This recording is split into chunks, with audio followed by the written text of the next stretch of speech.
At 29, I discovered my parents aren't who I thought they were. Turns out, my real mom wrote me letters for years while they hid her from me. One attic box changed everything.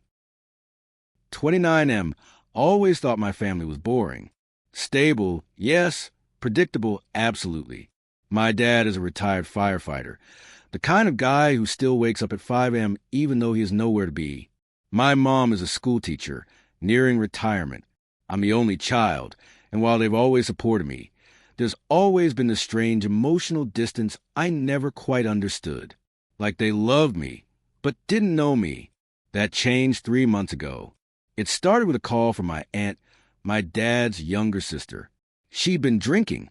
I could hear it in her voice. She said, "You deserve to know the truth. It's not fair that they kept it from you." I asked her what she meant, but she hung up. At first, I figured it was just a weird, drunken call. But it stuck with me. Curiosity gnawed at me, so I brought it up casually with my mom during our weekly lunch. Aunt Carol called the other night, said something cryptic about a truth I deserve to know. Mom froze, literally froze mid-bite.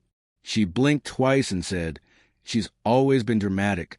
Don't pay attention to her." Then she changed the subject, so fast it was jarring. That only made me more suspicious. I waited a few days and decided to dig around in the attic of my parents' house while they were away on a weekend trip. They never go anywhere, so I took it as a rare opportunity. I knew it was sneaky, but the tension in my gut told me I'd find something, and I did, in an old lockbox that I picked open with a paperclip. I found a stack of letters wrapped in twine. All of them were addressed to Michael. That's my name. But none were in my parents' handwriting. They were from a woman named Elaine. The first line of the first letter nearly made me drop it. "My sweet boy, I hope one day you'll read this and understand why I had to let you go." I must have read that first letter 5 times before I even realized I was shaking. Let you go? Who was Elaine? My birth mom? A family friend? The handwriting was elegant, careful, almost too gentle for the weight of what it implied. I sat on the attic floor and read through every letter. There were 14 in total, each dated a month apart, spanning just over a year. They started when I was a baby and ended around the time I turned 1. Each one was heartbreaking in a different way. "You've started saying BA whenever you're hungry. I wish I could be the one to feed you. I held you last weekend for 15 minutes. They let me. You fell asleep in my arms." And then the last one, they said it's better this way, that a stable couple is what you need. I wasn't enough, but I am your mother, and I will always love you. I sat in silence for I don't know how long. A part of me wanted to dismiss it as a misunderstanding. Maybe Elaine was a surrogate? Maybe my mom had health issues, and they couldn't carry a pregnancy? But that line kept echoing. I am your mother. I took photos of every letter and went back downstairs, heart racing. I didn't confront my parents right away. Instead, I went to Aunt Carol. She was the one who started this. Maybe she could finish it. When I showed her the photos, she burst into tears. Not the kind of tears that come from guilt, but from relief. "You found them," she said.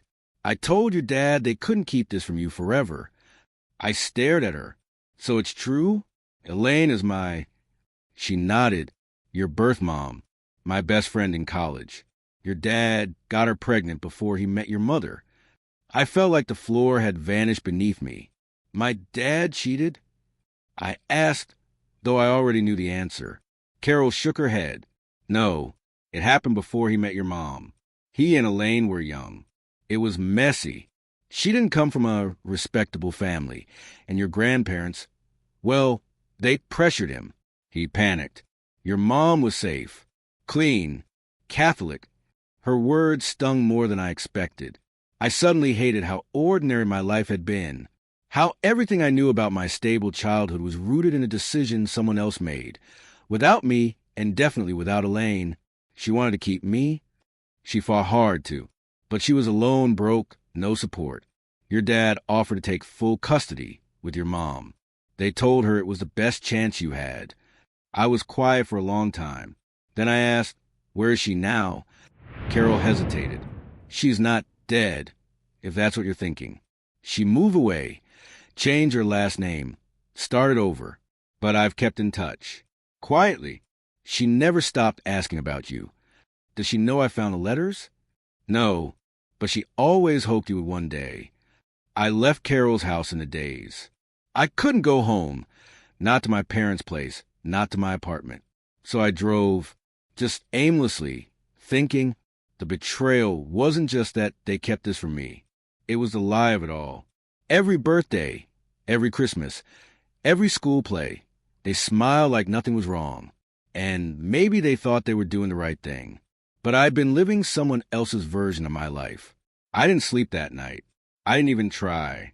The next morning, I confronted them. I showed up at their door at 8 a.m. sharp. My mom opened it, still in her robe, holding a cup of tea. Michael, what's going on? I need answers, I said. I held up my phone. I found the letters. Her face drained of color. I'd never seen her look so human, not polished, not composed. Just exposed. My dad appeared behind her, confused. What letters?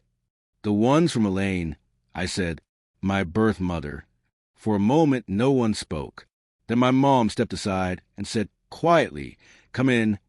We sat at the kitchen table, the same table where I'd eaten cereal every morning before school. It felt foreign now. My dad looked down, avoiding my eyes. My mom was the one who spoke. "We always meant to tell you. When you were old enough. Then when you graduated. Then, I don't know. It never felt like the right time." "That's not your decision to make." I snapped. "You lied to me. My whole life." "We didn't lie," my dad said, his voice soft. "We just omitted." "Don't play word games with me." He flinched. "You're right," he said after a pause. "It was wrong. I was scared. Elaine and we weren't stable. I thought giving you a better life meant erasing her." My mom nodded. "We love you, Michael. We never wanted to hurt you. I wanted to believe them. But all I could think about was Elaine, writing those letters, sending pieces of herself to a child who would never read them, until now. She wanted me," I said. "She loved me, and you made sure I'd never know."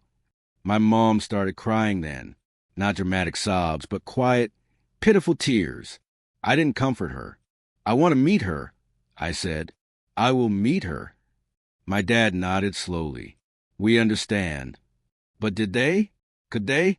I contacted Aunt Carol the next day and told her I wanted to meet Elaine. No more waiting, no more letters, no more secrets. She was hesitant at first. "She's built a life without you," she said. "She's scared of what this could mean. Scared you might hate her." "I don't," I said. "I just need to see her. Hear it from her. All of it." It took a week to arrange. Elaine lived 3 states away, in a quiet coastal town. Carol offered to go with me, but I needed to do this alone. I rehearsed everything I'd say during the drive. I had a million questions. I wanted to be angry, grateful, confused, all at once. But when I finally saw her standing outside a little cafe, nerves fluttering in her fingers, all of that melted away. She looked like me. We sat across from each other, both unsure how to begin. She smiled first, tearfully. "You look so much like your father." "I get that a lot," I said. It came out dry, and she chuckled sadly. There was a long silence before she said, "I never wanted to give you up. I just wasn't enough. That's what they told me, that a child needed more than love. That love wasn't enough." Her voice cracked, and I saw the same grief from her letters, still fresh, decades later. "They told me I could visit, that I could be part of your life in some way. But that changed quickly. Your parents didn't want confusion, and I wasn't strong enough to fight. Why didn't you ever try again?" I asked. "I wrote," she said, "every month. I mailed the letters to Carol. I didn't know if she gave them to you or threw them away, but it was all I had. I didn't want to cause more damage." She reached into her purse and pulled out a small, faded photo. "You were 6 months old here. I held you for 20 minutes before they took you back." I stared at the photo. I'd never seen that version of myself, or of her. She looked young, hopeful, terrified. Just like me now. We spent hours talking. She told me everything about her and my dad's short-lived relationship, how she found out she was pregnant alone in her college dorm, how his parents pressured her into signing the custody papers, how they promised it was a close arrangement for the child's good. They made me feel like I was a storm you needed shelter from, she whispered. I asked her why she never married, never had more kids. I tried, she said with a soft laugh, but no one ever really measured up. I guess a part of me was always waiting, hoping maybe one day you'd knock on my door. It was a strange comfort, hearing that. Painful, but grounding. I showed her the photos I'd taken of the letters. She smiled as she scrolled through them, almost like she was reuniting with her past self. You kept them safe, I said. I kept you safe in them, she replied. Before I left, she hugged me tight. You don't owe me anything, she said. But if you want to come back, I'll always be here. I didn't want to come back. I wanted to know her, not just as a woman for the letters, but as a real person with flaws, regrets, and strength I never knew I came from. Driving home, I felt something shift, like a weight had been moved, not fully lifted, but rearranged in a way I could carry now.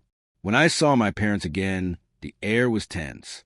I didn't tell them every detail, but I let them know I met her. She's kind, I said, and she never stopped loving me.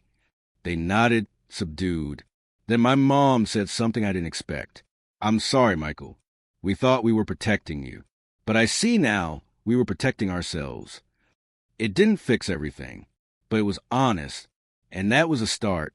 The months that followed weren't simple. I visited Elaine again, then again. Sometimes we'd talk for hours. Other times, we'd just sit in silence, looking through old photo albums or walking by the beach. She never asked me to call her mom. I think she knew that was a title I wasn't ready to redefine. With my parents, things were strained. I couldn't unsee the years of omission, but I didn't want to cut them off.